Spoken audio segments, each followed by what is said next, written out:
Baik, eh, kita mulai, Po. Ya, kita mulai ya. Sebentar, sebelumnya ini dulu pemanasan. Pemanasan dulu ya.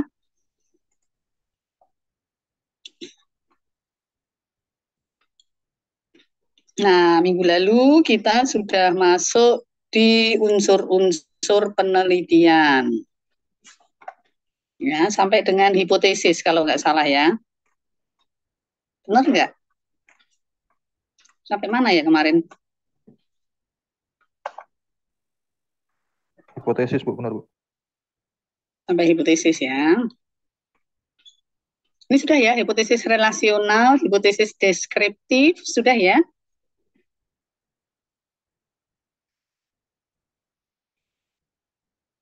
Hipotesis non direksional, hipotesis direksional sudah belum? Oh, tak tahu ya, bentar.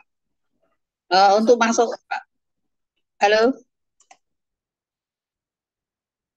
untuk masuk biar apa? Biar masuk ke suasana dulu aja. Nah, ini ya hipotesis. Jadi sebelumnya kita sudah belajar mengenai konsep, kemudian proposisi, kemudian teori, ya. Nah, kemudian hipotesis. Apa itu hipotesis? Adalah kesimpulan sementara. Mengenai apa? Mengenai hubungan antara dua variabel.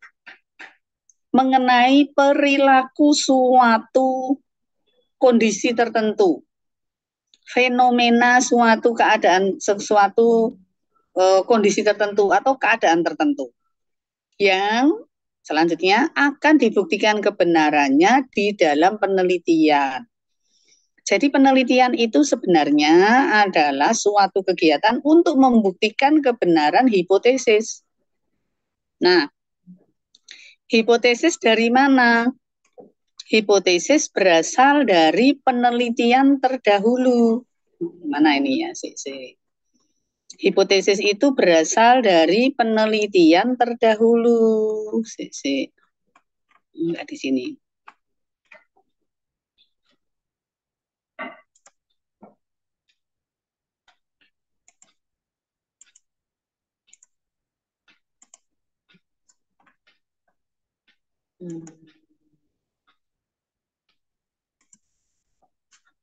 Ya, dari penelitian terdahulu. Nah, jadi Bapak-bapak itu sebenarnya ketika melakukan penelitian itu mau membuktikan kebenaran hipotesis, mau membuktikan teori-teori yang telah disampaikan oleh peneliti-peneliti sebelumnya. Ya, itu. Nah, hipotesis sendiri yang pertama, kalau Bapak-bapak membuat hipotesis bisa merupakan gambaran dari hubungan antara beberapa variabel. Ya, misalnya faktor X berpengaruh terhadap faktor Y. Ini berarti hubungan antara dua variabel. Atau menggambarkan fenomena tertentu. Misalnya, kinerja karyawan dipengaruhi oleh motivasi dan gaya kepemimpinan. Nah, ini menggambarkan suatu fenomena. Nah, hipotesis itu bisa Bapak-bapak mungkin pernah mendengar ada hipotesis alternatif, ada hipotesis nol. Ya. Hipotesis alternatif adalah hipotesis yang kita buat ini ya dari penelitian terdahulu. Ketika kita membuat hipotesis dari penelitian terdahulu, itu ada dua macam, yaitu hipotesis relasional dan hipotesis deskriptif. Hipotesis relasional itu adalah hipotesis yang menunjukkan hubungan antara dua variabel, namanya saja relasi, ya. Jadi hipotesis yang menunjukkan hubungan atau relasi antara dua variabel. Nah, kalau hubungan antara dua variabel biasanya adalah variabel bebas dan variabel terikat. Jadi ada variabel Y yang dipengaruhi oleh variabel X atau variabel X yang mempengaruhi variabel Y. Itu relasi. Tapi juga bisa dan produksi ternyata signifikan, berarti hipotesis relasional itu diterima. Nah, berarti hipotesis nol ditolak. Nah, sekarang ada klasifikasi lagi ya, kriteria hipotesis lagi. Ada yang disebut non-direksional, ada yang disebut direksional. Hipotesis non-direksional adalah hipotesis yang tanpa arah, itu kita menyampaikan hubungan antara dua variabel atau perbedaan antara dua variabel, namun tidak menyampaikan hubungan tersebut positif atau negatif. Kalau ada perbedaan per dua variabel, mana yang lebih baik atau lebih tinggi atau lebih rendah. Itu yang disebut non-direksional. Misalnya, dalam hipotesis disebutkan curah hujan berpengaruh terhadap produksi, tapi tidak disampaikan pengaruhnya itu positif atau negatif. Nah, itu disebut non-direksional. Sebaliknya kalau direksional itu sudah menunjukkan sifat hubungan atau menunjukkan sifat perbedaan. Misalnya, kalau non-direksional kita menulisnya, hipotesisnya curah hujan berpengaruh terhadap produksi. Tapi kalau direksional kita menyebutnya curah hujan meningkatkan produksi. Nah, itu berarti sifat hubungannya positif atau losis. Non-direksional misalnya losis mempengaruhi produksi, berpengaruh terhadap produksi. Tapi hipotesis direksional menyebutkan losis akan menurunkan produksi. Nah, itu berarti hubungan negatif. Ya. Sekarang yang masalah perbedaan. Misalnya, hipotesis non-direksional, produksi pada lahan pada blok dengan aplikasi TANKOS, aplikasi LCPKS dan TANKOS lebih tinggi produksinya dibanding berbeda dengan maaf ya. Ini saya ulang lagi. Misalnya ya, kalau perbedaan antara dua variabel, produksi padalah terdapat perbedaan produksi antara blok yang diberi TANKOS dan blok yang diberi LCPKS. Nah, ini namanya non-direksional. Enggak jelas ini mana yang lebih baik. Tapi kalau direksional saya menyebutkannya misalnya produksi produksi pada lahan dengan aplikasi LCPKS lebih tinggi dibandingkan produksi pada lahan dengan aplikasi TANKOS. Itu namanya direksional. Ya, oke. Kemudian untuk bisa membuktikan hipotesis tentu saja kita harus tahu yang namanya variabel, ya, yaitu konsep yang punya variasi nilai yang nanti akan kita bandingkan atau kita cari hubungannya atau kita sampaikan fenomenanya, kejadiannya. Nah, ada variabel dependent, ada variabel independent. Nah, ini nanti dalam kerangka penelitian akan muncul. Ya, variabel dependent adalah variabel yang dipengaruhi variabel lain. Variabel independent adalah variabel yang mempengaruhi perubahan variabel dependent. Kemudian kita mengenal ada moderating variabel, yaitu yang mempunyai kontingen efek terhadap hubungan antara variabel independent dan dependent. Sedangkan intervening variabel adalah faktor yang secara teoritis berpengaruh, tapi tidak diukur. Ya. Namun dampaknya dapat disimpulkan berdasarkan variabel independen dan moderating. Nah, ini. Variabel independen, keragaman pekerja akan meningkatkan efektivitas organisasi. Nah, ini variabel independen dan variabel dependen, ya. Namun sebenarnya efektivitas organisasi itu tidak hanya dipengaruhi oleh keragaman pekerja, tetapi juga dipengaruhi oleh keahlian manajerial, moderating variabel namanya. Ya, jadi meskipun pekerjanya sudah beragam, ada yang ahli statistik, ada yang ahli ekonomi, ada yang ahli agronomi, ada yang ahli penyakit, ada yang ahli klimatologi, ya sudah bagus loh ini. Sebenarnya organisasi manajemen perusahaan perkebunan ini sudah efektif karena sudah banyak ahlinya. Namun sayangnya manajernya tidak menempatkan, ya, tidak menempatkan orang-orang dengan kompetensi tertentu itu di tempatnya, tapi dipindah-pindah. Nah, itu malah jadi tidak efektif. Karena apa? Karena yang ahli klimatologi malah disuruh ngurusi agronomi. Yang ahli agronomi malah disuruh ngurusi sumber daya manusia. Yang ahli ekonomi malah disuruh ngurusi alat. Yang ahli mekanisasi malah disuruh ngurusi administrasi. Ya, itu kan jadi malah kurang efektif. Itu namanya moderating variable.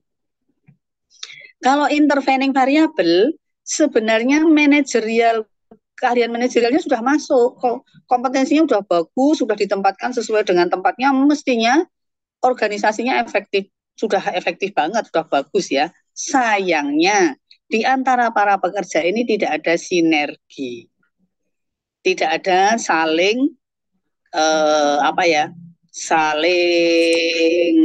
saling kerjasama, saling antar data satu dengan data yang lain itu saling terpisah 100% sehingga menjadi tidak efektif lagi. Tidak ada sinergi maksudnya. Nah, itu contohnya seperti itu. Ya. Oke. Selanjutnya, di dalam penelitian kita juga mengenal yang namanya definisi operasional. Yang dimaksud definisi operasional adalah SOP. Kalau Bapak-Bapak melakukan pengukuran berat, misalnya SOP-nya gimana melakukan pengukuran berat? Melakukan pengukuran tinggi tanaman, SOP-nya bagaimana? Cara mengukurnya bagaimana? Ya, dan seterusnya. Ya, jadi definisi operasional sebenarnya cara bagaimana kita mengukurnya. Gitu. Nah, akhirnya seperti ini nanti. Bapak-bapak akan terlibat dalam lingkaran peningkatan ilmu ini. Ya, sekarang bapak-bapak ada di sini, teori. Bapak-bapak sedang mengumpulkan teori, nanti akan membuat hipotesis menggunakan logika deduktif. Kalau bapak-bapak sudah mempunyai hipotesis, punya kerangka penelitian, bapak-bapak akan melakukan suatu aktivitas penelitian yang kita sebut dengan pengujian hipotesis. Ya, mengumpulkan alatnya atau membuat alatnya, instrumennya, melakukan observasi, mengukur dan menganalisis hasilnya, kemudian diinterpretasikan dan dibuat kesimpulan. Nah, kesimpulan dari penelitian bapak-bapak ini menjadi teori baru. Teori baru yang dibuat oleh bapak-bapak ini nanti oleh peneliti berikutnya digunakan menjadi landasan teori mereka untuk membuat hipotesis mereka lagi dan seterusnya. Ya, ini dari tahun ke tahun, dari peneliti ke peneliti, begitu. Oke, etika kemarin sepertinya sudah ya. Etika penelitian sudah toh? Baik. Dereng tampil slide. Oh ya ampun, aduh, sayang sekali. Oke.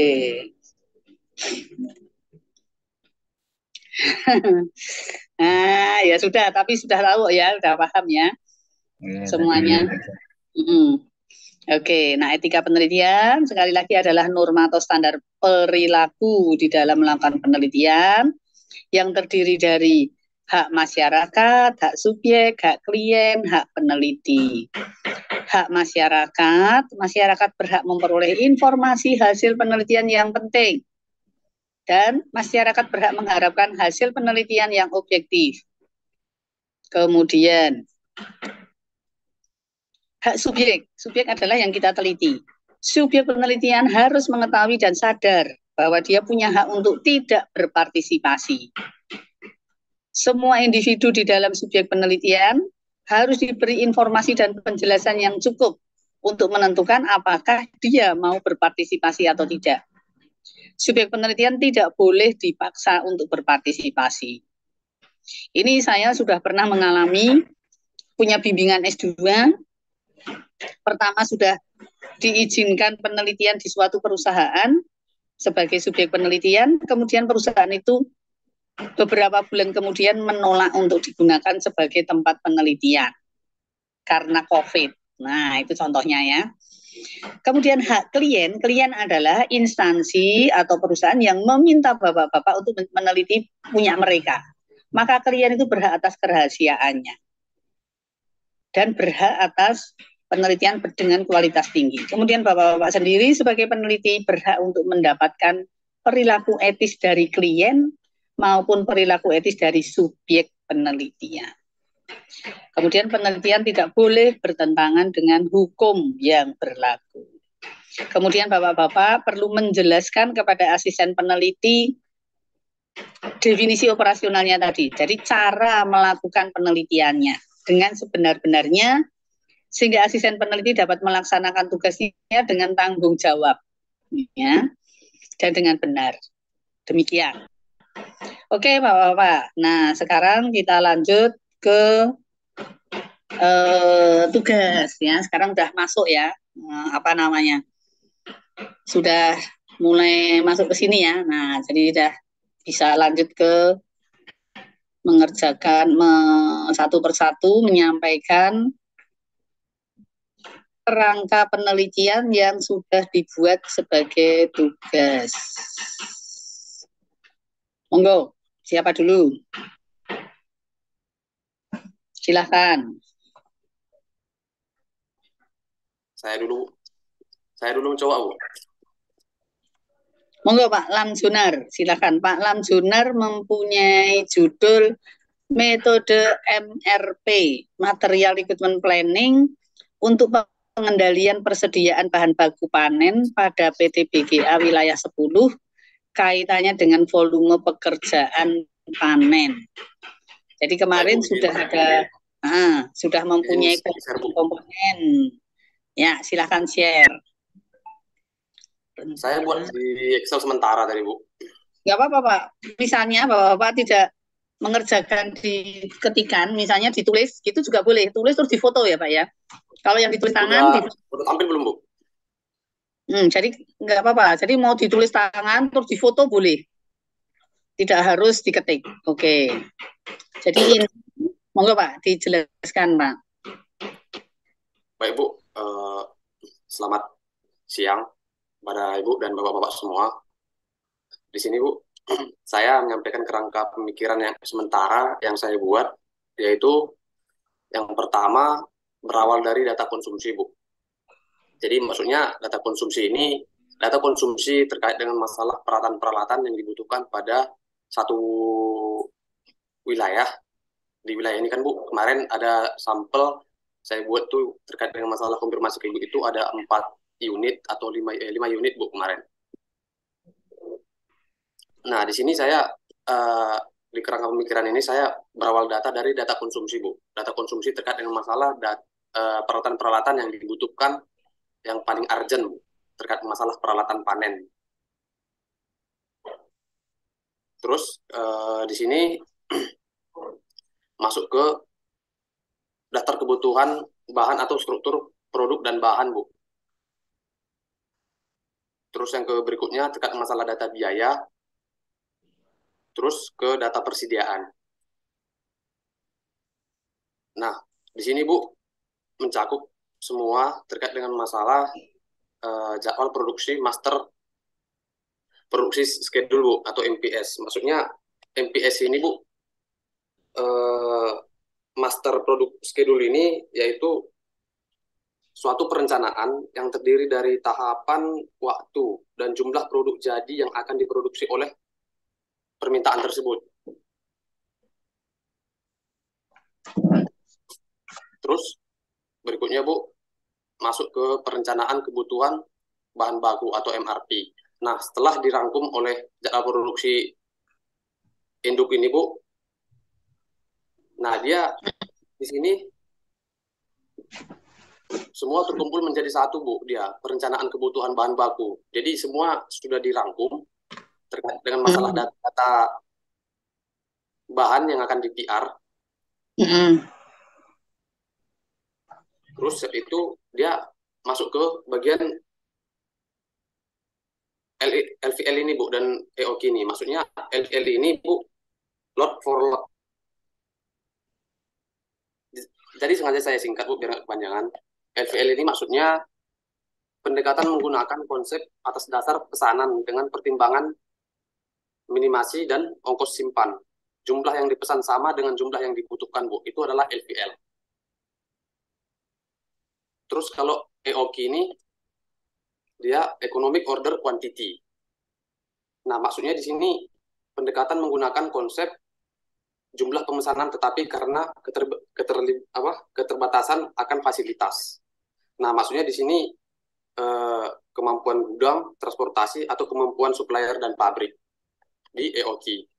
Nah, di sini terus selanjutnya, Bu, masuk dia ke analisa perbandingan total biaya persediaan ataupun yang terdiri dari biaya penyimpanan dan pemesanan yang dihasilkan antara metode yang sudah ada dengan metode MRP. Maksudnya gini Bu, metode MRP sebelum digunakan dan sudah digunakan.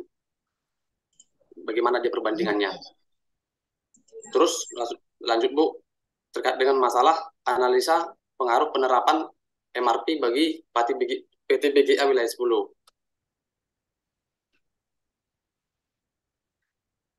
Ya, itu tulisan tanpa rencana implementasi itu gimana itu? Jadi gini Bu, analisa pengaruh penerapan. Jadi dari sini dulu deh Bu, analisa pengaruh penerapan MRP bagi PT BGA wilayah 10. Jadi berapa besar dampak setelah digunakan MRP ini di wilayah 10, dan tanpa rencana implementasi ini, sebelum dia menggunakan MRP ini, gimana dia persediaan stok yang ada di gudang, Bu? Nah, ini Pak, sampai di sini ya. Stop sampai di sini. Yuk kita lihat. Yang paling atas tadi sudah oke ya. Kemudian dilakukan analisis perbandingan total biaya persediaan yang dihasilkan, total biaya persediaan yang dihasilkan antara metode lama dan metode MRP. Betul Pak, begitu? Iya Bu, betul Bu. Oke. Jadi sebenarnya penelitian Pak Lamsunar itu ingin ini ya Pak ya, titiknya di sini ya. Iya, di sini. Membandingkan antara metode MRP dengan metode sebelumnya, gitu ya Pak ya? Betulkah? Iya Bu, betul. Betul Bu. Aduh. Itu Nah, ini yang saya kira yang membingungkan ke bawahnya ini loh, Pak. Jadi kalau kerangka penelitian itu kita tidak bicara soal pengaruh, tidak mengatakan pengaruh lagi. Jadi kita ingin mempelajari, ini yang ingin dipelajari atau gimana? Kalau Pak Lamsunar ingin melihat kesuksesan metode MRP, berarti kan dibandingkan dengan metode sebelumnya. Iya, betul. Nah, ini menurut saya dihilangkan aja yang tengah ini. Yang mana Bu? Yang ini Bu? Ya, itu otomatis Pak. Jadi langsung analisa perbandingan, terus langsung usulan perbaikan gitu Pak. Oke, siap. Itu tengah itu membingungkan itu.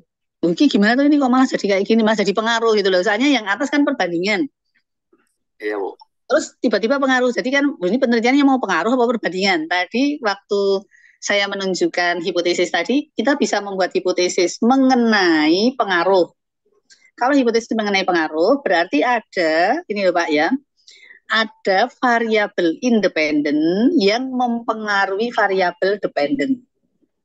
Tapi bisa kita membuat hipotesis perbedaan. Artinya ada dua bentuk, kita bandingkan. Nah, Pak Lamsunar ini sebenarnya cocok yang perbandingan saja Pak, jangan yang pengaruh. Seperti. Jadi langsung analisa perbandingan total biaya persediaan yang dihasilkan antara metode yang sudah ada dengan metode MRP. Kemudian usulan perbaikan. Oh, lanjut ke sini ya Bu ya? Nah, langsung usulan perbaikan Pak. Jadi tidak usah, soalnya kalau terus kan analisa perbandingan, kalau Pak Lamsunar membuat analisa perbandingan, berarti hipotesisnya kan hipotesis yang isinya itu mengenai perbedaan, Pak. Perbedaan antara metode yang sudah ada dan metode MRP. Tapi kalau Pak Lamsunar itu analisa pengaruh, berarti hipotesisnya itu pengaruh MRP terhadap sesuatu, gitu Pak. Ini lebih sulit karena ya lebih rumit nanti, malah sulit Pak, karena Y-nya nggak cuma satu, X-nya nggak cuma satu, jadi kan bingung. Mending analisis perbandingan terus usulan perbaikan. Jadi nanti Pak Lamsunar bisa di dalam analisisnya itu membuat perbandingan antara ini tadi yang disampaikan tadi, membuat perbandingan antara data antara 4 data yang dimiliki tadi Pak. Antara data konsumsi, daftar kebutuhan, data biaya, data persediaan, terus apa namanya peramalan permintaan antara metode yang sudah ada dengan metode MRP. Baik, Bu. Nah, seperti itu. Oke, ya bagus sekali Pak Alam Junar. Kita berikan Baik, tepuk Bu. tangan dulu. Wah, mumet. Oke, Bu. Ya, Terima kasih, Bu. ini berarti Pak Alam Junar itu penelitiannya lebih mengarah kepada logistik ya Pak ya? Iya, Bu, betul, Bu. Terus saya siapa ya Pak logistik itu? Bagian tim purchasing apa, Bu? Tim purchasing harus kuat. Nah, kayaknya logistik itu. Bagus loh Pak, logistik itu dan sangat langka. Ilmu yang langka. Makanya barangnya pun langka ya, nggak pernah ada barangnya. Jadi orangnya termasuk langka ya?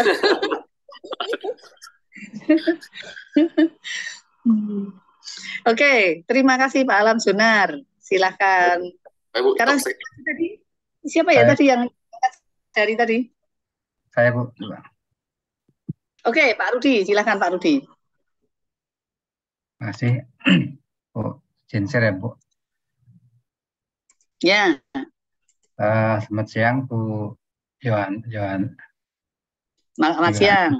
Ya, jadi sebelum Ibu tanya, ini saya jelaskan dulu karena apa namanya judul penelitian saya mungkin nggak sama dengan ada yang ya? Iya, nggak sama dengan yang saya sampaikan waktu Nggak pertama apa-apa. itu ada bagian daripada keseluruhan rencana penelitian saya.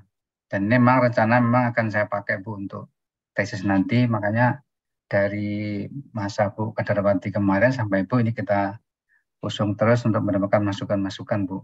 Jadi judulnya prioritas penanganan problematika areal PT SPA BGA Group melalui pengendaraan jauh. Jadi intinya kita menggunakan pengendaraan jarak jauh baik dengan citra satelit maupun dengan drone yang nanti akan disusun skala prioritas, termasuk salah satu diantaranya adalah untuk mengetahui kandungan hara Bu, karena nanti saya lebih ke penekanan Oke. ketindaklanjutnya. Salah satunya ya Pak ya, salah satunya deteksi hara, tapi tidak hanya untuk deteksi hara, tapi juga kesehatan tanaman, juga masalah problematika areal. Oke. Serta prioritas penyusunannya gitu, penanganannya gitu. Jadi kerangka penelitiannya berawal dari adanya permasalahan di blok perkebunan kelapa sawit yang seperti kita ketahui karena sebarannya di skala industri itu besar, jadi memerlukan alat yang untuk mengetahui dan menyusun skala prioritas penanganannya. Karena kalau kondisinya blok itu tidak seluruhnya sehat, kemungkinan blok tersebut tidak akan bisa mencapai potensi Bu, mencapai set yield potensialnya. Jadi kita perlu susun. Kemudian adanya permasalahan tersebut belum pernah tidak ada alat ataupun perlakuan khusus yang presisi dan cepat distribusikan. Kemudian sehingga disunlah metode yang efisien untuk menyelesaikan masalah blok serta mengekstraksi data hara tanaman, karena di beberapa tempat kami itu karena ada yang berpasir yang akan nanti kami jadikan subjek penelitian, memang ada indikasi ada efisiensi hara gitu Bu. Kemudian bahkan di bawahnya adalah data yang dipakai adalah data penginderaan jarak jauh melalui foto udara dari citra satelit Sentinel 2. Kemudian yang kedua itu dipakai untuk menilai hara daun kelapa sawit gitu Bu. Nah kemudian di sini di bagian yang sebelah kiri ini foto udara tersebut nanti dioverlaykan dengan didetailkan lagi dengan foto udara ini, maksudnya yang dari drone di bawah ini Bu, untuk mendapatkan beberapa kondisi di lapangan seperti pokok kuning, areal semak, areal banjir yang poor figure. Kemudian kita bisa juga mengetahui diameter kanopi sawit untuk mengukur tingkat defisiensi. Kemudian jarak antar pokok sawit ini juga untuk mengetahui tingkat kesehatan tanaman. Kemudian dari 6 unsur ini dilakukan overlay dan di scoring, Bu. Scoring itu maksudnya dari keenam hal yang kita bisa potret ini, mana-mana yang perlu didahulukan penyelesaian problematikanya, gitu, Bu. Kalau yang di sebelah kanan ini lebih ke mengetahui kandungan unsur hara.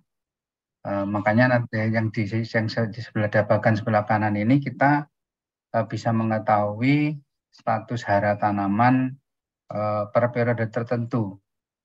Setelah misalnya status hara tanaman itu melalui foto udara dipotret, kemudian diuji dengan diolah datanya sehingga memunculkan berapa status unsur haranya.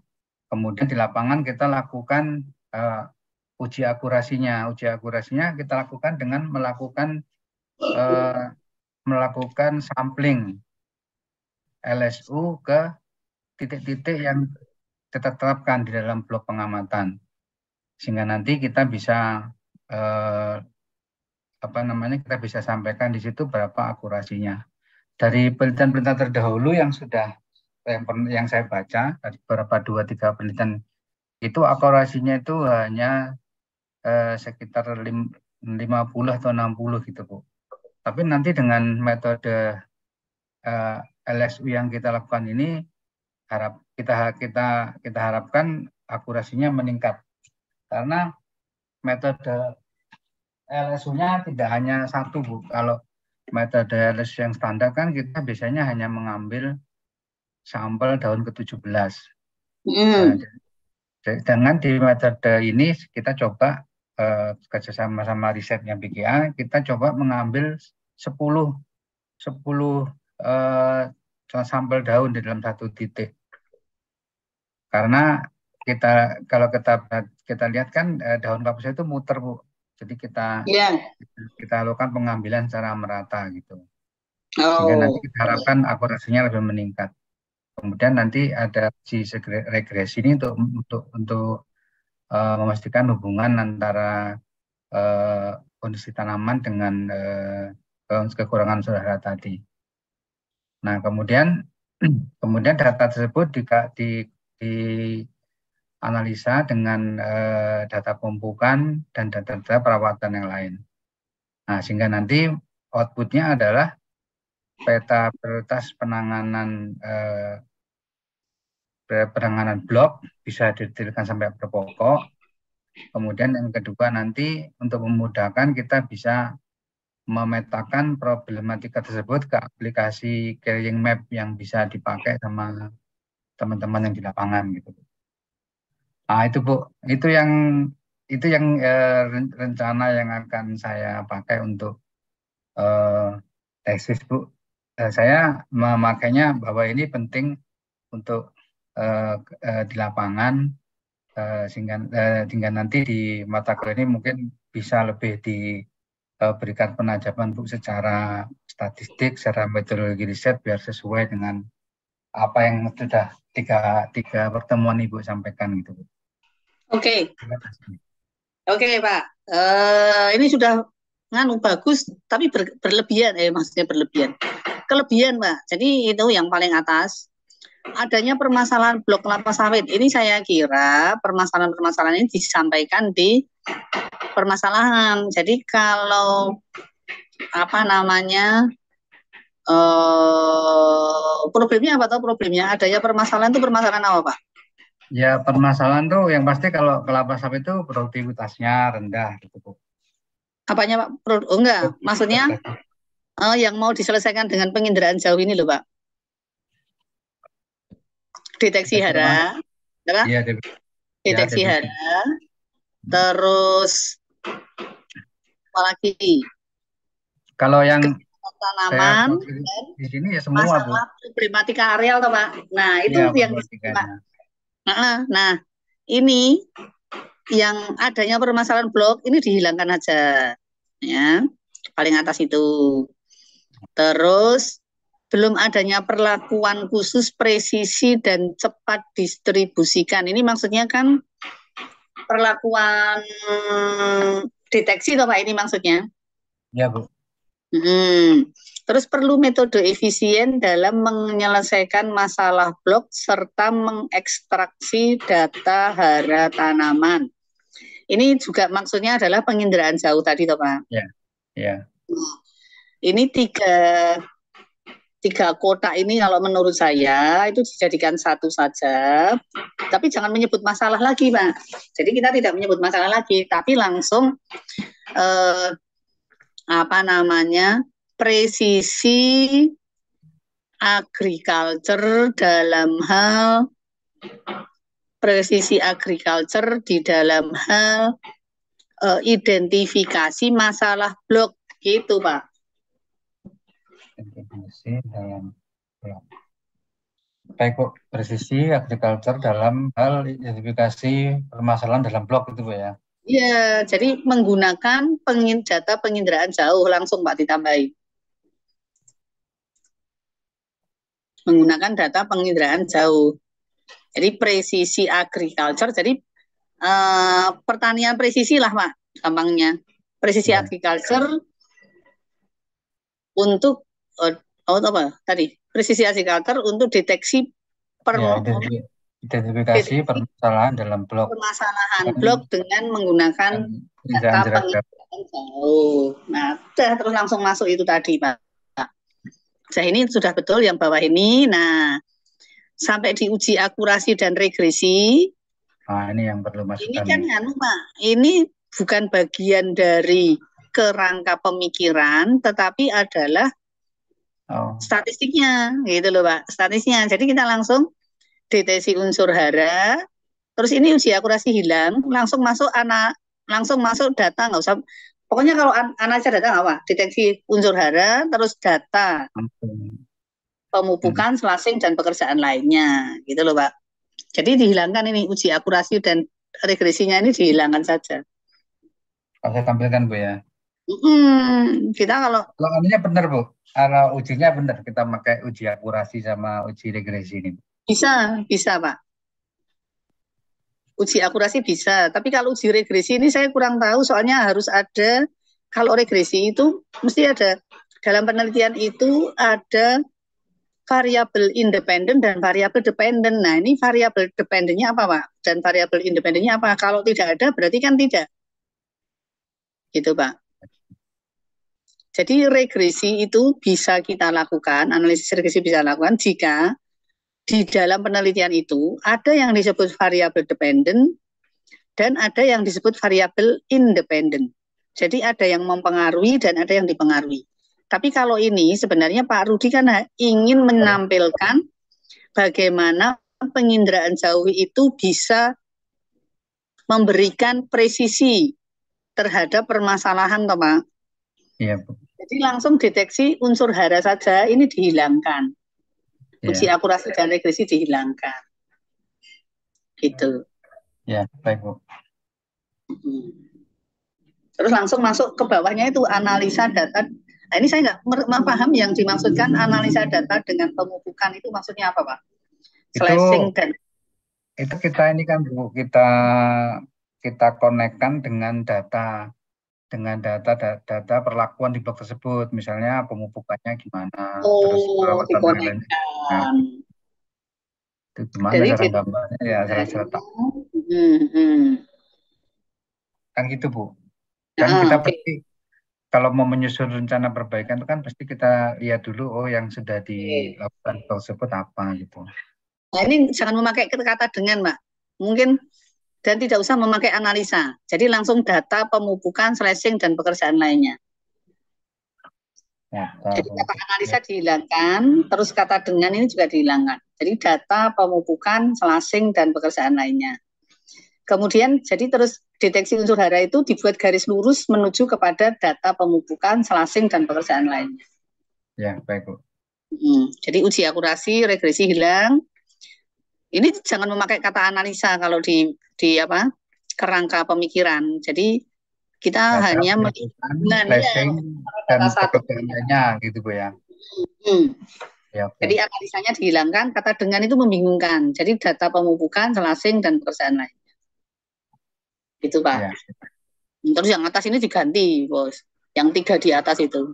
Ya, jadikan satu kotak tadi Bu ya. Jadi satu kotak dan isinya tidak seperti itu. Ya, Gitu Pak.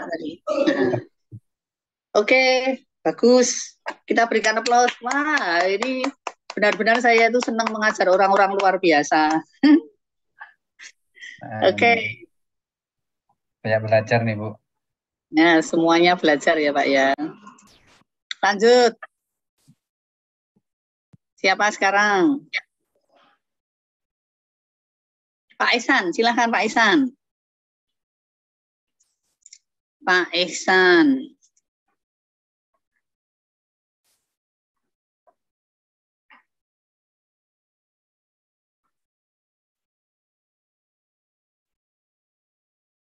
Pak Ihsan itu aplikasi bahan organik pada media tanam PN sebagai upaya pengurangan pupuk anorganik dan peningkatan pertumbuhan vegetatif bibit kelapa sawit ya Pak ya.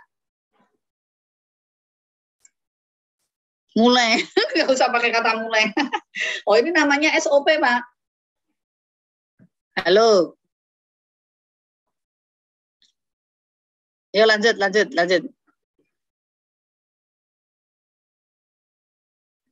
Tidak terdengar suaranya, Pak Ihsan. Suaranya belum terdengar. Nah, sekarang sudah terdengar. Oke. Ya, sekarang sudah terdengar, Pak. Ya. Kecil Pak Ihsan, kecil suaranya.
Oke, Pak Ihsan. Ya, oke.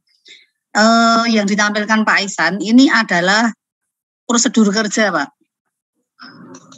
Nah, prosedur kerja ini belum merupakan kerangka penelitian atau kerangka pemikiran. Nah, sekarang yang di dalam prosedur kerja ini yang sudah bagian dari kerangka penelitian, kerangka pemikiran itu yang 3 ini, Pak. Keragaan, media tanah, dan mikroorganisme. Nah, keragaan media tanah dan mikroorganisme itu diteliti pada media tanam kan Pak. Nah berarti pengambilan data itu diganti media tanam. Nah, terus media tanam. Nah media tanam itu akan mempengaruhi keragaan vegetatif tanaman, mempengaruhi kan gitu toh. Nah, media tanamnya ini baru oleh ya itu vegetatif. Ya. Itu. Nah, terus media tanam yang ke atas ya Pak ya, media tanam. Enggak, yang atas nah itu. Media tanam ini kan akan dicoba dengan bahan organik. Nah, itu media tanam bahan organik, tulis Pak, media tanam dalam kurung bahan organik. Bahan organik. Ya. Terus peragaan vegetatif tanaman. Itu tanamannya mungkin diganti ya Pak ya, bibit aja ya Pak ya, supaya nanti langsung keragaan vegetatif tanaman itu Pak. Bawah keragaan, bukan yang keragaan vegetatif ya, itu tanaman kita ganti bibit aja. Keragaan vegetatif bibit, bukan Pak, keragaan vegetatif bibit. Nah ini bibit kelapa sawit, bibit PN ya, bibit PN, kelapa sawit PN. Ya, udah. Terus yang atas dihilangkan, bawah dihilangkan Pak.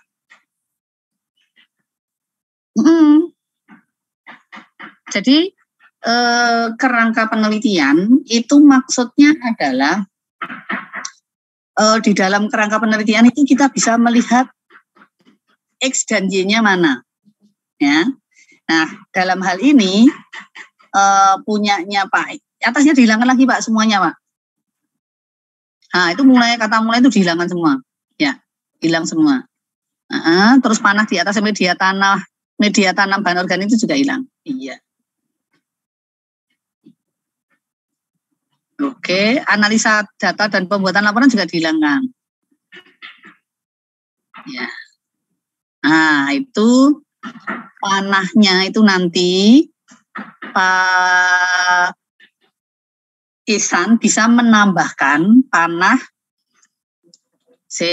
media tanah itu NPK ya. Mikroorganisme, media tanah. Sifat fisiknya nggak ada Pak. Ini kan itu dikurung Pak, sifat fisik dan kimia dalam kurung sifat fisik dalam kurung ya. Sifat fisik dan kimia tanah. Ya. Nah, itu terus jadi gini Pak, media tanam pemberian bahan organik itu akan mempengaruhi mikroorganisme, sifat fisik kimia dan keragaan vegetatif. Sedangkan mikroorganisme itu akan mempengaruhi sifat fisik dan kimia. Jadi Pak Ihsan itu bisa mencari hubungan antara mikroorganisme dan media tanah. Jadi antara mikroorganisme ke media tanah bisa dibuat panah Pak. Antara mikroorganisme. Terus kondisi tanah, sifat fisik dan kimia akan mempengaruhi keragaan. Nah, udah itu Pak. Jadi nanti kejadiannya seperti itu. Jadi nanti Pak Ihsan bisa menggunakan ANOVA untuk membandingkan media yang diberi bahan organik apa saja dan yang kontrol. Nanti ketahuan mikroorganismenya bagaimana, sifat fisik dan kimianya bagaimana, keragaan vegetatifnya bagaimana. Nah, nanti di dalam ini ditambahkan lagi Pak di dalam kotak. Jadi gini Pak, buatlah panah di bawah keragaan vegetatif. Nah, buat panah lagi ya betul. Buat panah ke bawah. Nah, apa saja keragaan vegetatif diisikan di situ. Tinggi tanaman. Terus tinggi bibit tinggal alih-alih. Terus yang kedua apa? Ke bawah Pak, ke bawah. Nah, diameter. Terus diameter bonggol, betul diameter bonggol kamu Pak. Sudah betul. Bunga daun itu dibuat ke bawah Pak. Ke bawah gitu panjang gitu loh Pak.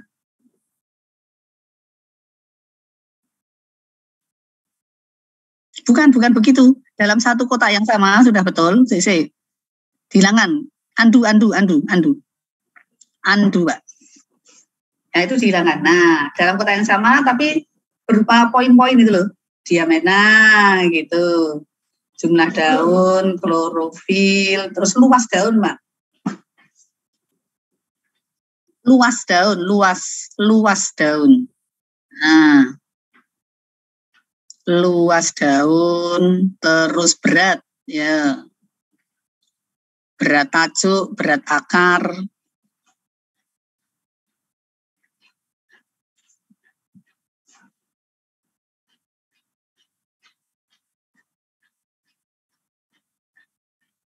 Ya, nanti dan seterusnya. Nah, sekarang yang itu Pak, yang di bawah media tanah fisik dan itu fisik dan kimia juga dibuat sama. Buat panah, buat panah juga ke bawah. Ya, apa saja? pH tanah, terakhir pH. Terus apa lagi? Kandungan N, P, K, C organik. N, P, N, P, K tersedia Pak. N tersedia, P tersedia, K tersedia.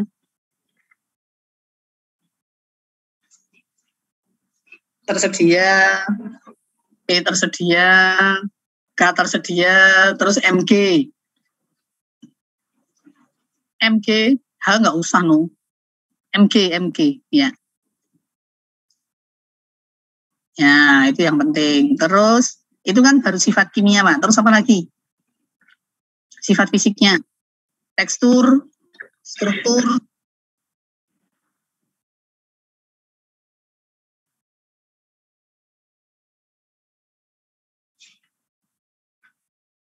Apa lagi? Berarti ada PF segala macam itu ya. Kadar lengas, ada Pak. Kadar lengas tanah. Kadar lengas saya, kadar lengas istilahnya. Kadar lengas. Ya. Terus yang mikroorganisme Pak, dibuat panas lagi.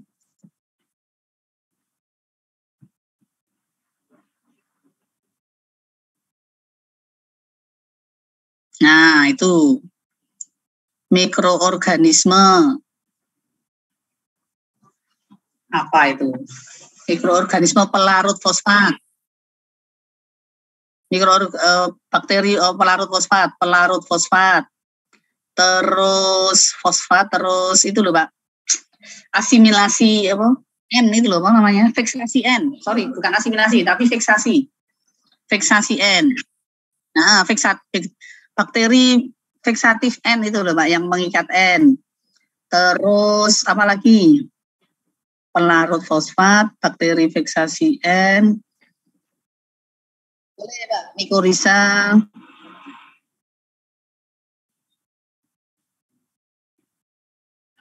Trichoderma.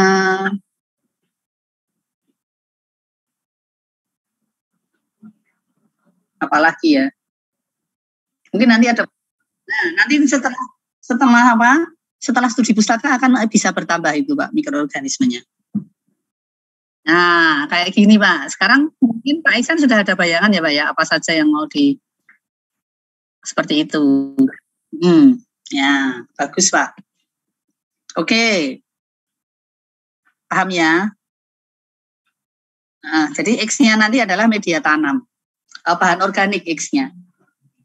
Nah, bahan organik bukan, atas itu loh. Bahan organik, pemberian bahan organik.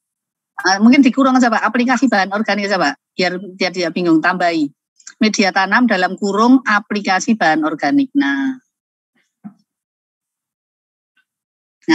itu X-nya itu. Nanti misalnya yang tidak diaplikasi bagaimana, yang diaplikasi bagaimana, kan nanti kita harapkan berpengaruh terhadap sifat fisik, sifat kimia, sama sifat biologi mikroorganisme itu, dan berpengaruh terhadap peragaan vegetatif. Sudah bagus Pak. Oke, ya, pinter. Lanjut, siapa?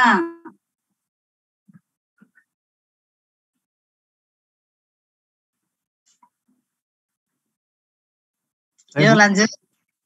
Saya Bu ya. Pak Yogananda, silakan Pak Yoga.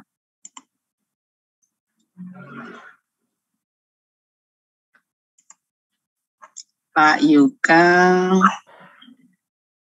Analisa keseimbangan hara menggunakan tris pada beberapa kategori umur kelapa sawit di tanah spodosol dan inseptisol. Baik Bu, Assalamualaikum warahmatullahi wabarakatuh. Waalaikumsalam. Selamat siang Bu. Selamat siang. izin presentasi. Yang pertama dari hasil data yang kami buat, ini hipotesanya itu kebutuhan hara berbeda antara jenis tanah dan juga setiap umur tanaman muda, sedang dan tua itu kebutuhan haranya berbeda. Sehingga kerangka pemikirannya yang pertama kami buat seperti ini, Bu.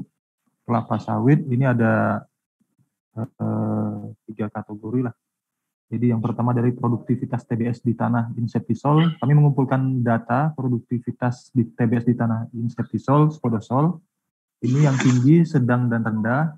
Terus juga kami mengumpulkan data hasil LSU, dan juga kami bagi kategori umur tanamannya. Jadi dari produktivitas TBS di tanah insektisol dan spodosol, ini kami pilih yang tinggi saja, Bu. Nah, yang tinggi ini kami dari hasil analisa LSU, kami lihat kadar haranya seperti apa di situ. Jadi yang kan tiap kadar haranya yang tinggi ini kami dapatkan dari hasil LSU, dan nantinya kami bandingkan dengan setiap umur tanaman baik itu muda, prime, dan tua dengan metode DRIS. Nah, hasilnya itu nanti kami ingin dapatkan keseimbangan hara optimum di masing-masing jenis tanah. Jadi di tanah spodosol dengan produktivitas tinggi, berapa keseimbangan hara yang paling optimum, dan juga yang kedua berapa keseimbangan hara yang paling optimum di masing-masing jenis umur tanaman. Jadi nanti akan ada 2 hasil, ya nantinya kami akan mendapatkan untuk kajian kami melakukan penambahan pemupukan di areal kebun. Seperti itu, Bu, kerangka pemikirannya, Bu. Oke. Berarti ini judulnya soalnya keseimbangan hara, Pak. Iya. Itu berarti keseimbangan hara di dalam tanaman ya? Iya, betul. Oke. Tanahnya memang tidak dianalisis ya, maunya melihat tanaman. Oke. Oh, yang sedang dan rendah tidak dianalisis, kenapa, Pak? Karena kami kan tujuan terakhirnya nanti adalah rekomendasi pemupukan supaya produktivitas itu tinggi, Bu. Jadi kami mau lihat berapa sih hara optimal di masing-masing jenis produksi masing-masing jenis tanah dan masing-masing umur tanaman, seperti itu. Pak, langsung tidak usah masing-masing tetapi langsung, Pak.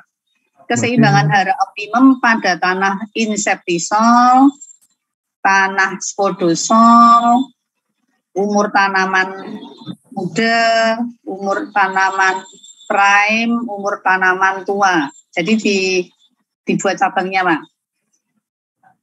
Nah, ini berarti satu-satu, Bu, nanti, Bu, ya? Jadi gini, Pak. Ditulis dulu, Pak. Ditulis masing-masingnya dihilangkan. Berarti kolomnya dihilangkan. Saya, Pak. Masing itu loh, Pak. Karena ada tulisan di masing itu di bawah. Yang atasnya itu loh, pada tanah insektisol itu. Nah, itu dihilangkan dulu. Ya, D-nya juga hilang, D-nya. Nah, pada tanah insektisol, titik 2, umur muda, umur tanaman muda, umur muda, prime, dan tua.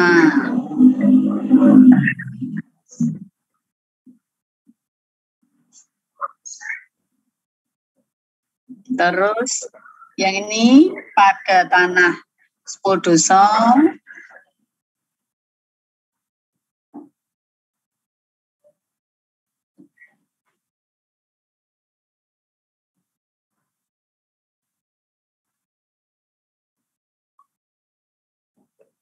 kopi aja, Pak.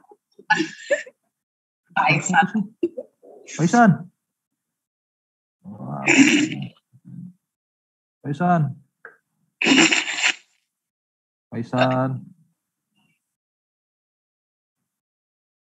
Ya, oke. Sudah betul itu, Pak. Gini, Bu, ya? Oke. Ya, benar. Paisan. Aduh, Paisan. Paisan. Paisan, matiin dulu. Paisan, gue mau belajar. Ditelepon aja, Pak. Ditelepon HP-nya, Pak. Paisan. Ditelepon HP-nya, Pak. HP-nya aja. Ketahuan.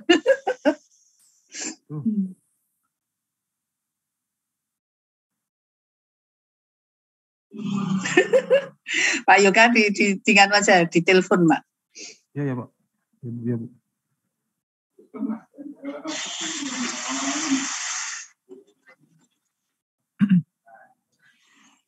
Oke. Bagus sekali, Pak Yoga. Ya, ini yang tepuk tangan terdengar cuma saya. Lanjut. Ini Bu ya, udah cocok Bu ya? Ya. Saya Bu. Makasih banyak Bu. Itu yang bisa sama-sama Pak Yoga, ya. Izin apa nih? Stop share. Ya. Nah. Lanjut. Siapa lagi sekarang? Halo? Pak Seno. Belum ada. Ya, baru Pak Senar, Pak Rudi, Pak Senop, ya silakan. Pak Senop. Izin share screen Bu ya. Ya, Pak Senop.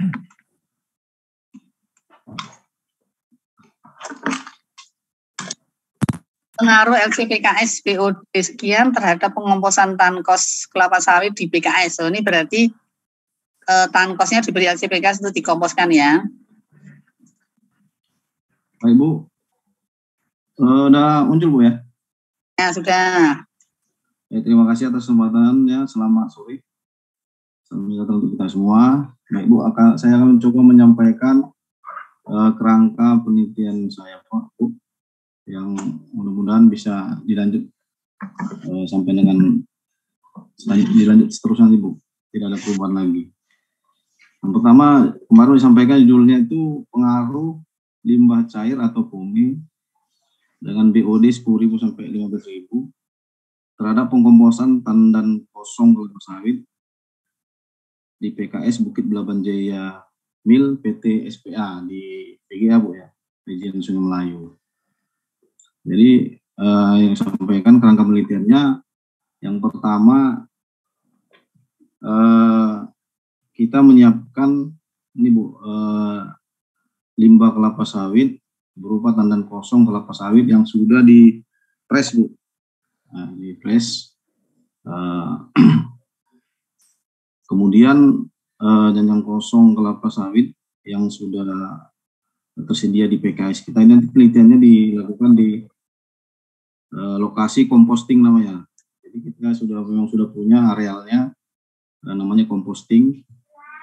Di situ dekat dengan tandan kelapa limbah tandan kelapa sawit olahan dari PKS.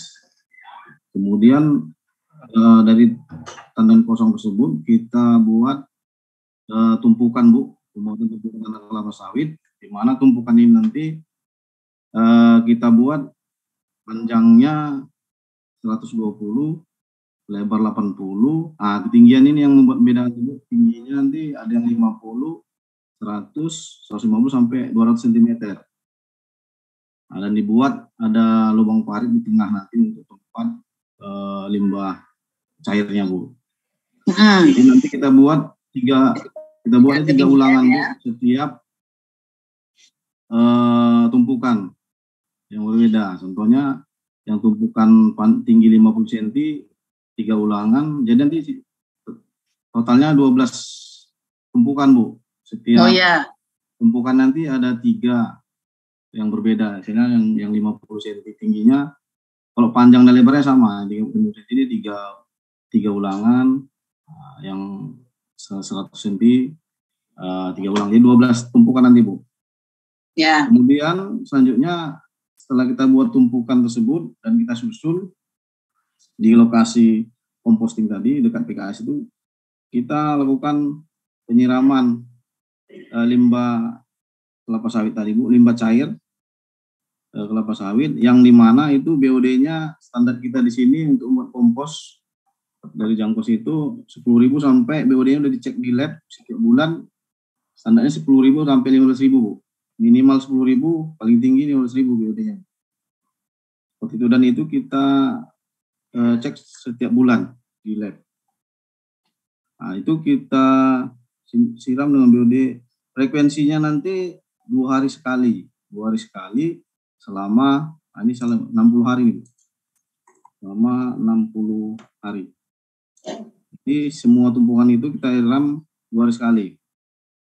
Setelah itu kita melakukan pengamatan suhu tumpukan, setiap tumpukan dan pematangan jangkos setelah 14 hari perlakuan Bu, penyiraman LCKPS, limbah cair kelapa sawit, pabrik kelapa sawit. Kemudian selanjutnya kita lakukan analisa lab ataupun proses kematangan tandan kompos tandan kelapa sawit tadi dari pengaruh penyiraman limbah cair, di mana yang kita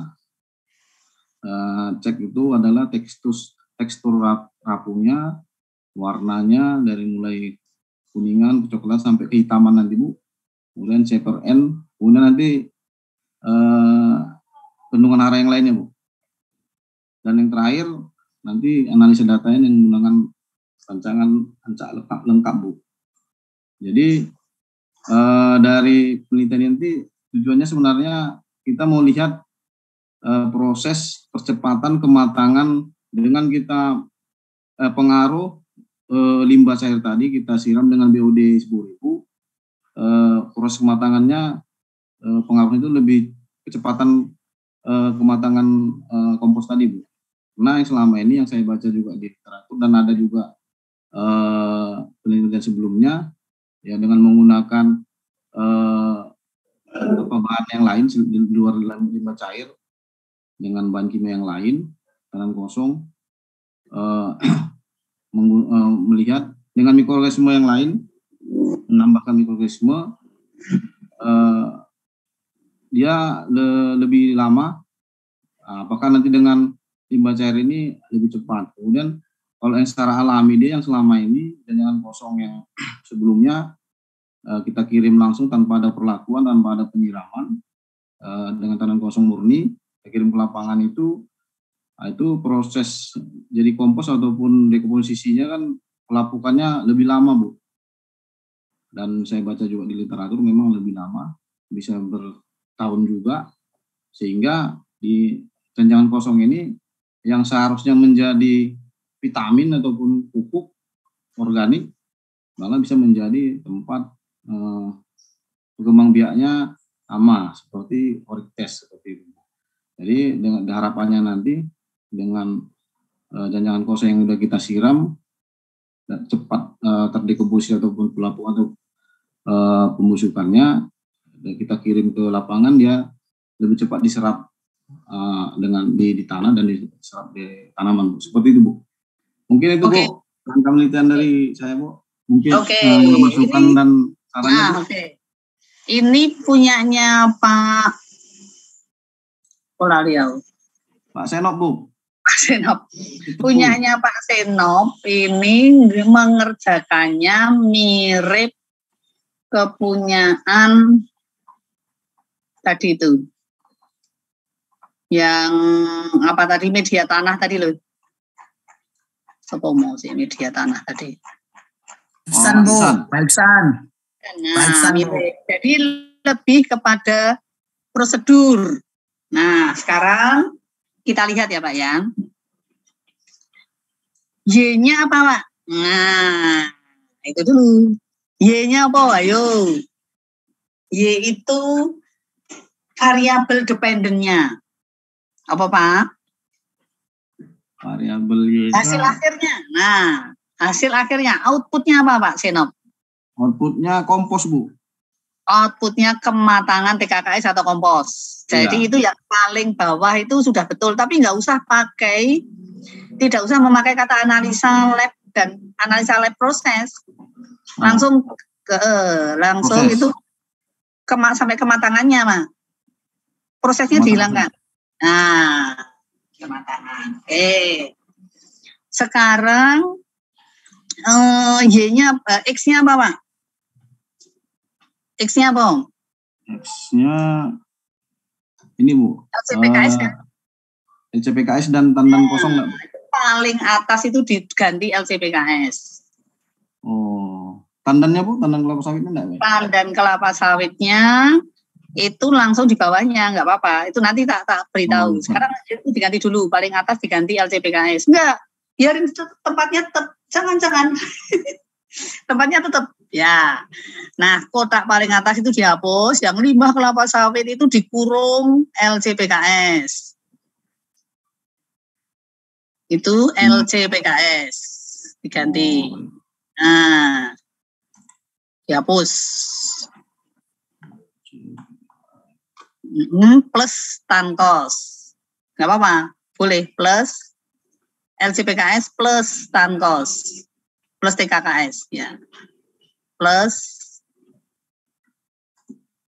ya, TKKS, tidak apa-apa. Nah, ini kan LCPKS-nya yang terus yang di bawah, itu udah betul. Nah, udah toh. Terus itu kan ke bawah, ada panah ke bawah, di kata pembentukan itu dihilangkan. Kok di P ngomong, Pak? Nggak usah. Oh, itu faktor X maksudnya. Ya. Ya, dikurung coba kalau gitu. Kurung X. Enggak usah X, jangan X tapi variabel. Oh ya, enggak apa-apa, kurung X. Nah, udah. Oke, ya. Terus yang kedua itu pembuatannya dihilangkan. Nah, tumpukan TKKS terdiri dari ukuran 20 kali 120 kali 80. 120-nya dikurung CC. Itu kan L ya, kurung ukuran, iya caranya ya.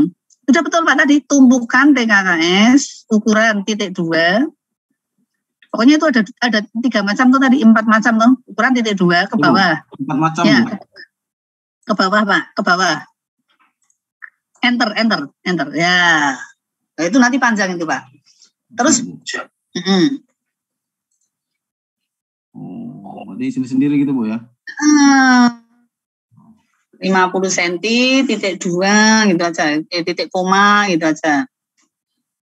50 cm, ukuran A ditulisnya A Pak. A. Oh enggak, tadi 120 sama 80 nya jangan bilang. A 120 kali 80 kali 50 terus ke bawah B gitu ya. Terus ke bawah 120. Baik Bu.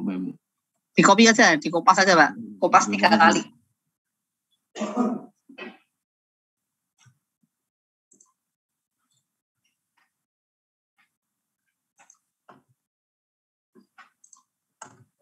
Nah, terus 50, terus bawahnya 100, bawahnya 150, bawahnya 200. Nah, terus kalau LCPKS-nya ada variabelnya enggak? Ada variasinya LCPS? Enggak Bu, dia hanya enggak ada Bu, enggak ada variasinya. Oke, berarti dihapus Pak, itu dihapus. 2 itu dihapus. Ya, itu dihapus. Yang 14 hari dihapus Bu? Itu hilang dong. Hilang, terus atasnya juga hilang. Oke, itu ke bawah, hilang. Nah, ya, terus yang paling atas tadi kan ada kata LCPKS Pak. Pak, biarin aja. Yang paling atas tadi ada LCPKS, nah itu dikurung BOD berapa gitu. LCPKS dalam kurung ya. Enggak, LCPKS ya.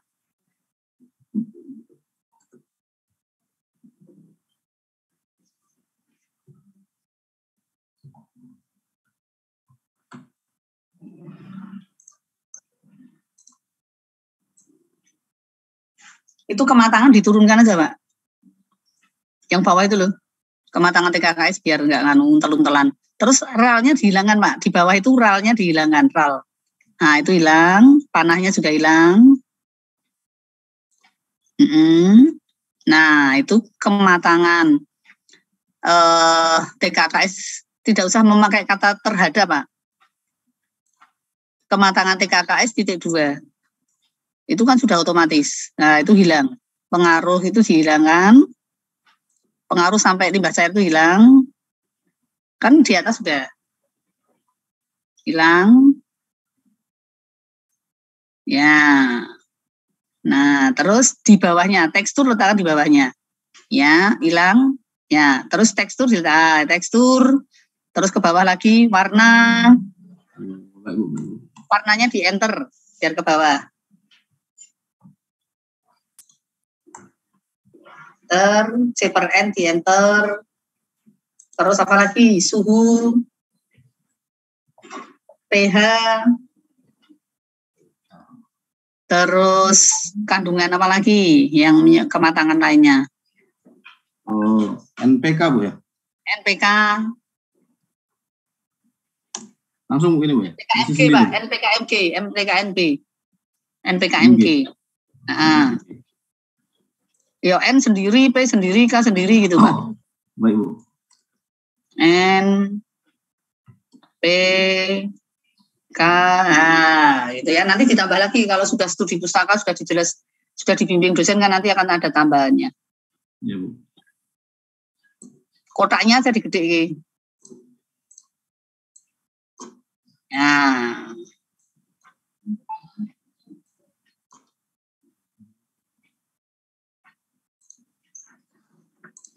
Oke Bu.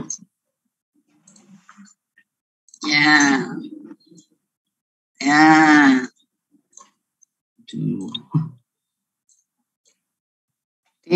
Dikurusin, itu terlalu lebar. Kanan kirinya dikecilkan. Nah. Itu nanti Pak, jangan dikecilkan hurufnya, tapi dikurangi spasinya Pak. Ya Bu. Spasinya jadikan 1 spasi misalnya gitu. Paragraf spasi. Paragraf bawah itu loh Pak. Paragraf ada tulisan paragraf di bawah. Kanan ke kanan lagi, kanan. Ya, itu klik. Panahnya diklik ya. Nah, itu 00 tunggal wes sih. Nah, itu 0 itu. Diganti 0 itu. 0 itu 0. Nah. Itu dikurusin ya. Ya, gitu ya Pak ya. Jadi sudah jelas ya Pak ya. Jadi itu kematangan PKKS itu Y-nya. Nah, nanti analisisnya dengan ANOVA Pak.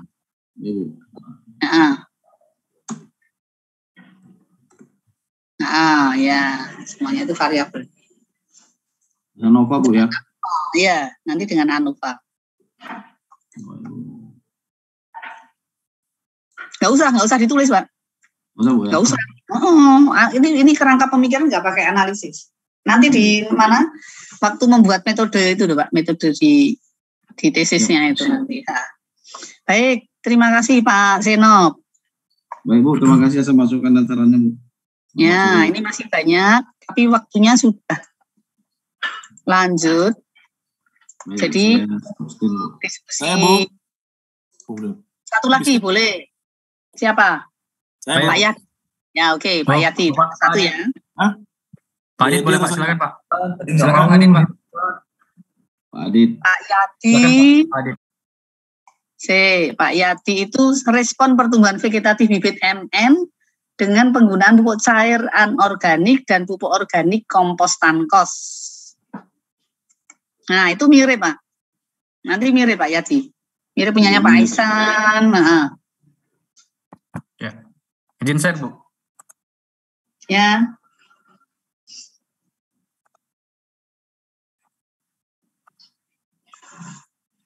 Baik Bu, sudah nampak Bu ya? Sudah nampak Pak. Baik Bu, jadi identifikasi masalah yang pertama, jadi belum didapatkan kombinasi pupuk cair dan organik yang tepat dalam pertumbuhan bibit kelapa sawit di nursery sebelum ditanam ke lahan. Nah, jadi di mana di bibit MN khususnya. Jadi apa yang kita lakukan, coba kita kombinasikan pupuk cair dengan jangkos dan kompos. Nah, kita lakukan ini menggunakan nanti rancangan ancak kelompok 1 faktor. Terus variabel apa yang kita nanti kita teliti, yaitu yang ada 2 Bu, pertumbuhan vegetasi bibit, kemudian ada sampling daun.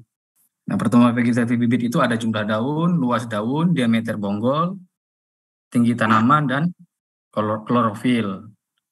Kemudian kalau dari sampling daun apa saja unsur hara, tetap N, P, K, dan Mg.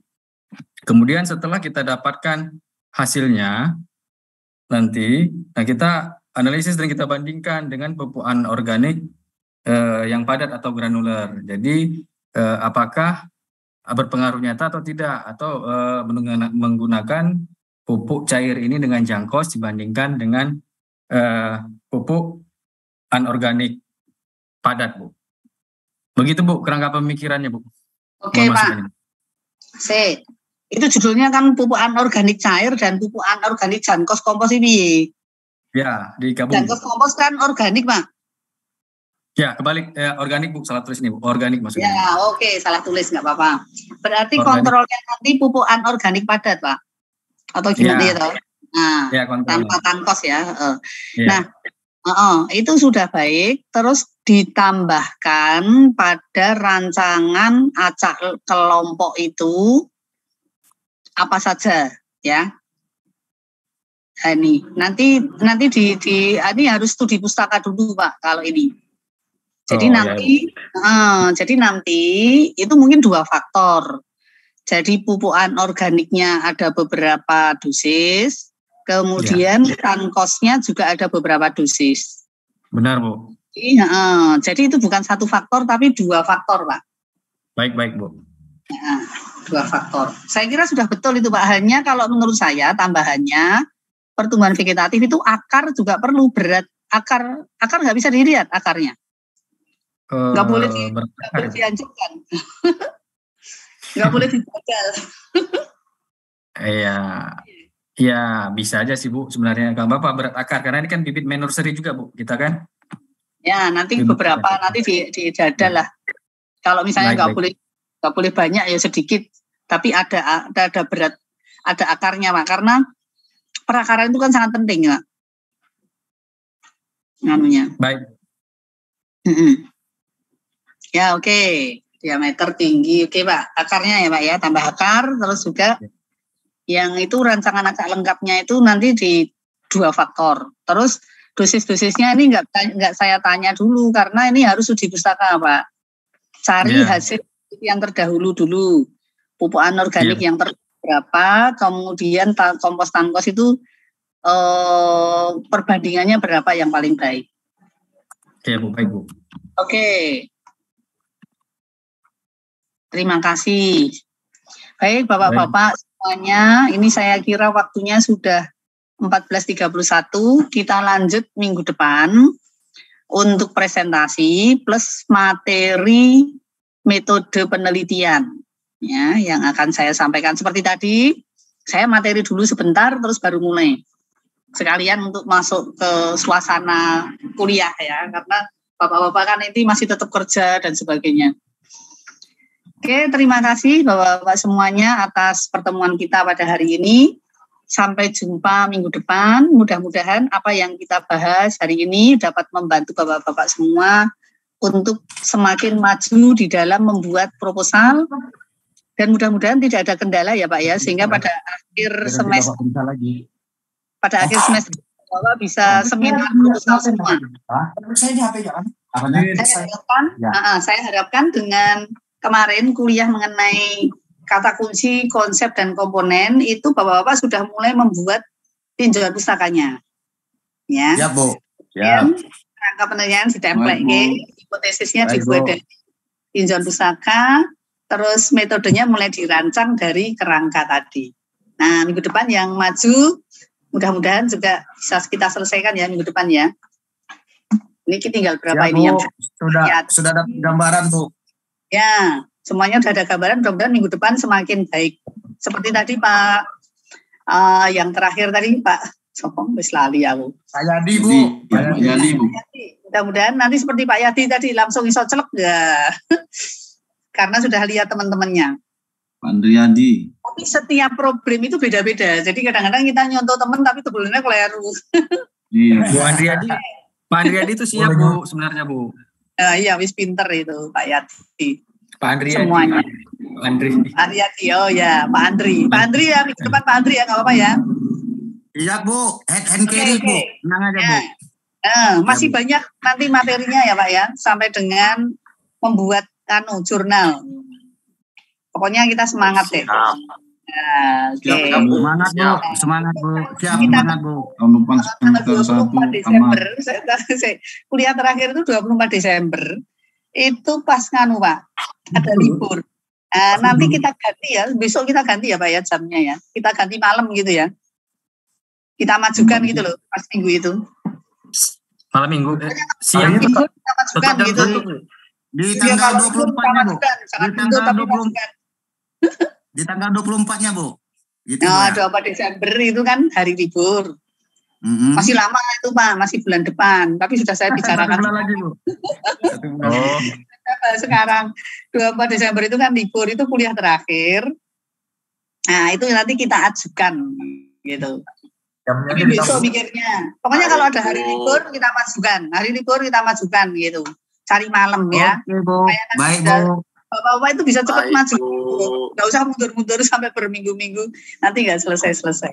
Oke, terima kasih banyak. Selamat beraktivitas. Berakhir pekan, Ding. Selamat berakhir pekan. Juga yang masih ada tugas-tugas, selamat beraktivitas. Menjalankan tugas dan sampai jumpa minggu depan. Semoga Bapak-bapak selalu sehat dan semangat serta sukses. Amin Bu. Terima kasih Bu. Mana Bos Crosby ketua. Terima kasih Bu. Nah, Crosby apa kabar? paling muda itu.